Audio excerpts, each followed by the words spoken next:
কিছু মুহূর্ত আছে যা শুধু একটি দেশের নয়, পুরো বিশ্বের ভবিষ্যৎ বদলে দিতে পারে। তেহরান থেকে আসা একটি খবর যেন পুরো বিশ্বকে স্তব্ধ করে দিয়েছে। ইরানের সর্বোচ্চ নেতা আয়াতুল্লাহ আলী খামেনি নিহত হয়েছেন, আর এই হামলার দায় স্বীকার করেছেন যুক্তরাষ্ট্রের প্রেসিডেন্ট ডোনাল্ড ট্রাম্প। শুধু তাই নয়, এটি ছিল যুক্তরাষ্ট্র ও ইসরায়েলের যৌথ বিমান হামলা।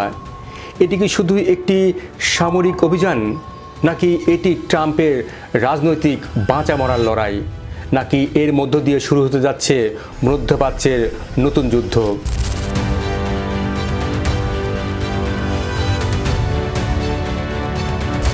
আয়াতুল্লাহ আলী খামেনি শুধু একজন ধর্মীয় নেতা ছিলেন না, তিনি ছিলেন ইরানের সর্বোচ্চ ক্ষমতাধর ব্যক্তি।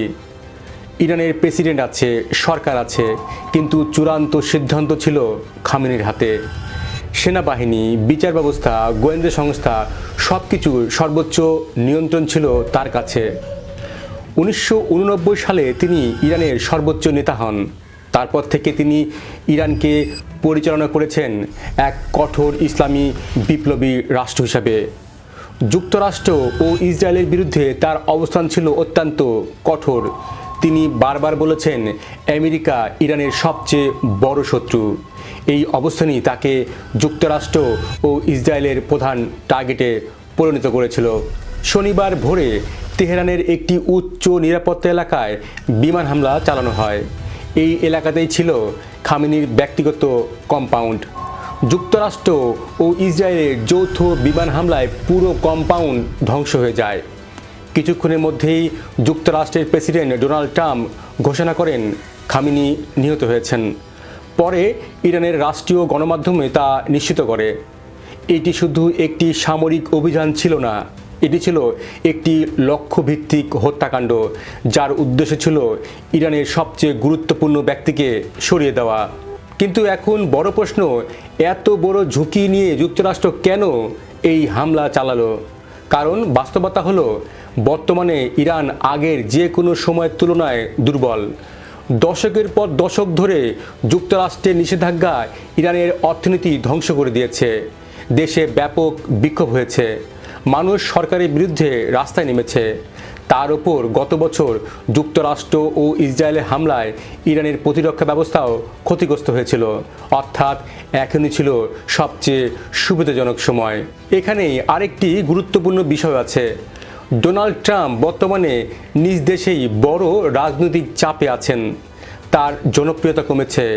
আসন্ন মধ্যবর্তী নির্বাচনে তার দলের পরাজয়ের আশঙ্কা রয়েছে। সুপ্রিম কোর্টেও তার কিছু নীতির বিরুদ্ধে অবস্থান নিয়েছে। এমনকি তার ব্যক্তিগত জীবন নিয়েও বর্তমানে বিতর্ক চলছে। বিশেষ করে জেফ্রি অ্যাপস্টিন কেলেঙ্কারি নিয়ে নতুন করে আলোচনা শুরু হয়েছে।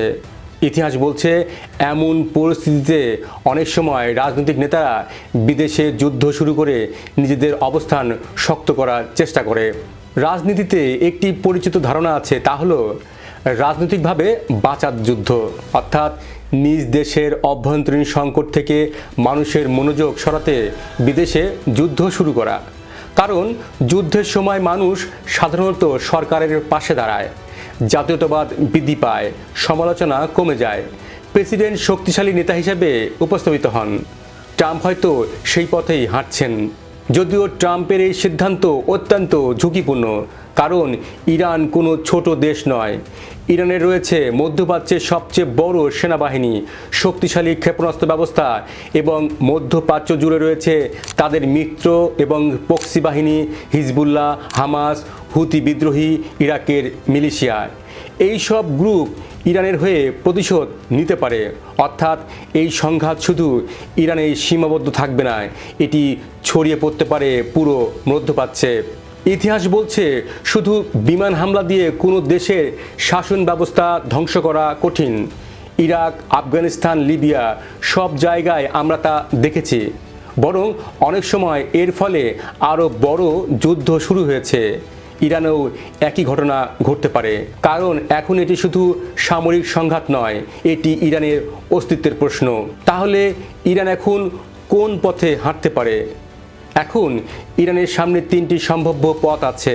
প্রথমত, সরাসরি সামরিক প্রতিশোধ নেওয়া, অর্থাৎ ইরান যুক্তরাষ্ট্রের ঘাঁটি বা ইসরায়েলে কঠিন হামলা চালাতে পারে।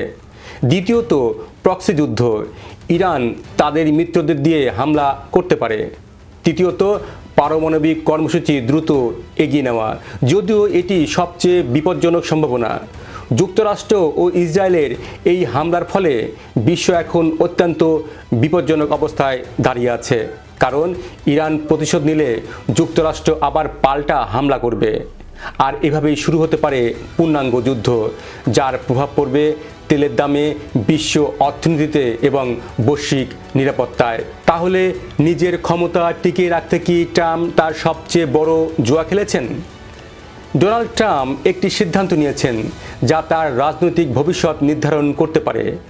যদি তিনি সফল হন, তাহলে তিনি শক্তিশালী নেতা হিসেবে ইতিহাসে জায়গা নিতে পারেন। কিন্তু যদি পরিস্থিতি নিয়ন্ত্রণের বাইরে চলে যায়, তাহলে এটি হতে পারে তার সবচেয়ে বড় ভুল। এখন পুরো বিশ্ব তাকিয়ে আছে তেহরানের দিকে। ইরান কি করবে? প্রতিশোধ নেবে নাকি নতুন কৌশল নেবে? আপনার কি মনে হয়? জানান আপনার মতামত। ভিডিওটি শেয়ার করুন, লাইক দিন, সম্ভব হলে আমাদের চ্যানেলটি সাবস্ক্রাইব করুন। আর এতক্ষণ আমাদের সঙ্গে থাকার জন্য ধন্যবাদ।